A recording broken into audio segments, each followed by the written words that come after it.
പുതുവത്സരാഘോഷം അതിരുവിടാതിരിക്കാൻ drone നിരീക്ഷണവുമായി police. നമസ്കാരം, കൊട്ടാരക്കര മീഡിയയിലേക്ക് സ്വാഗതം. പുതുവത്സരാഘോഷം അതിരുവിടാതിരിക്കാൻ സംസ്ഥാനത്തെ പ്രധാന വിനോദസഞ്ചാര കേന്ദ്രങ്ങളിലും ആളുകൾ കൂടുതലായി എത്തുന്ന ഇടങ്ങളിലും ഡ്രോൺ നിരീക്ഷണം ശക്തമാക്കുമെന്ന് വ്യക്തമാക്കി പോലീസ്. പുതുവത്സരാഘോഷ വേളയിൽ ക്രമസമാധാനം ഉറപ്പാക്കാൻ കർശന നടപടിയെടുക്കാനാണ് കേരള പോലീസിന്റെ തീരുമാനം. ഷോപ്പിംഗ് കേന്ദ്രങ്ങൾ, മാളുകൾ, പ്രധാന തെരുവുകൾ, റെയിൽവേ സ്റ്റേഷനുകൾ, ബസ് സ്റ്റാൻഡ്, വിമാനത്താവളം എന്നിവിടങ്ങളിൽ പട്രോളിംഗും നിരീക്ഷണവും കർശനമാക്കും.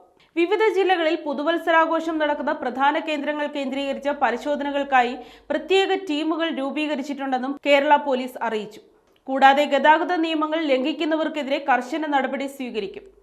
മദ്യപിച്ച് വാഹനമോടിക്കുക, അമിതവേഗം, അശ്രദ്ധയോടെ വാഹനമോടിക്കുക, പ്രായപൂർത്തിയാകാത്തവരുടെ ഡ്രൈവിംഗ്, അഭ്യാസ പ്രകടനങ്ങൾ എന്നിവ ബോർഡർ സീലിംഗിലൂടെയും കർശന വാഹന പരിശോധനയിലൂടെയും തടയുമെന്നും പോലീസ് അറിയിച്ചു. ടൂറിസ്റ്റ് കേന്ദ്രങ്ങളിലും പൊതുസ്ഥലങ്ങളിലും എത്തുന്ന കുടുംബങ്ങൾക്കും വനിതകൾക്കും വിദേശികൾക്കും സുരക്ഷ ഉറപ്പാക്കും. മതിയായ സുരക്ഷാ മുൻകരുതലുകൾ സ്വീകരിക്കാതെ ബീച്ചുകളിൽ കടലിലേക്ക് ഇറങ്ങുന്നത് തടയാനായി കോസ്റ്റൽ പോലീസ്, കോസ്റ്റ് ഗാർഡ് എന്നിവരുടെ പട്രോളിംഗും ശക്തമാക്കിയിട്ടുണ്ട്. പ്രധാന ജംഗ്ഷനുകളിൽ പോലീസ് പിക്കറ്റുകളും പട്രോളിംഗും ഏർപ്പെടുത്തിയിട്ടുണ്ടെന്നും വ്യക്തമാക്കി. ഒപ്പം തന്നെ വാഹനങ്ങൾ പാർക്ക് ചെയ്ത ശേഷം പുതുവത്സരാഘോഷത്തിന് പോകുന്നവർ തങ്ങളുടെ മൊബൈൽ നമ്പർ വാഹനത്തിൽ പ്രദർശിപ്പിക്കണമെന്നും നിർദ്ദേശമുണ്ട്. പുതുവത്സരാഘോഷങ്ങളുടെ ഭാഗമായി എത്തുന്ന എല്ലാ അതിഥികൾക്കും ഒരു എൻട്രി രജിസ്റ്റർ സൂക്ഷിക്കാൻ മാനേജ്മെന്റോ സംഘാടകരോ ശ്രദ്ധിക്കണം.